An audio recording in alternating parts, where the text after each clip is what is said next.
Let's get started on this jewelry box that I picked up at Goodwill. Alright, we're going to start by pulling all of the insides out. After a decade of time, it's just really gross inside of there, so we're just going to put all new adhesive and ring holders inside of the jewelry box. So I just start by just pulling them all out. It's super easy to get these out. And later on, we'll use a heat gun to get the remainder of that foam out of there. Next, I'm going to use my 3-in-1 tool to pry up the sides and retrieve that paper out of there. I'll have just a little bit left to do with the heat gun or a water bottle, misting water bottle, to get the rest of that paper off the sides to have a clean surface. Alright, this is where I goofed up and put the camera in the wrong angle for when I use the heat gun. So here I am just scraping the rest of it out after I've used the heat gun, and then I'm also getting this glue off the back side from the mirror. So I have a clean inside to go and put everything back in.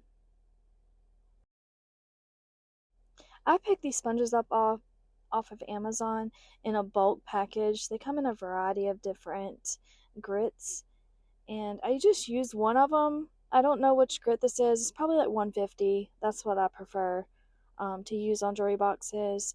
I accidentally got some adhesive on the side of the jewelry box, so I'm going to use my razor blade to get that off of there real quick after I realize what it is.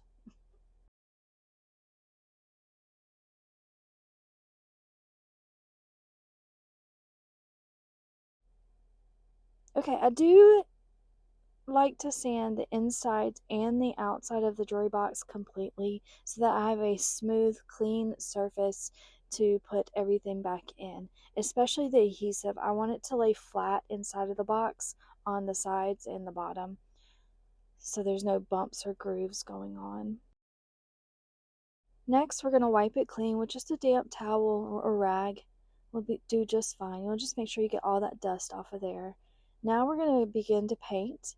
We want to use thin coats. I'm using Fusion's Mineral Paint Limestone and my Mister bottle just in case that the paint does start to dry faster than I am working. And when you mist it, it activates it again so that I'm able to move the paint on the box easily.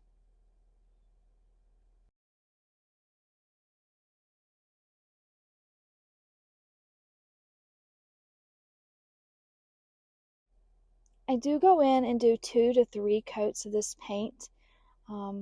It's just a, creamy white color. I also like to do the very top of it where the carousel belongs, just so that the whole entire box is completely covered. And I do the inside edges so that when I put the adhesive felt back in, I do not have to put it all the way to the edge. And when the door closes, it's able to shut nice and smooth. Here we go with that last coat of paint. Slice. I like to slice my decoupage papers, scrapbook papers, just because it gives me a smooth edge and an even edge at that. So here we are just using Mod Podge to put on the clean glass window. Make sure you clean that glass before you add Mod Podge in your paper because you need a clean surface for it to adhere correctly and smoothly.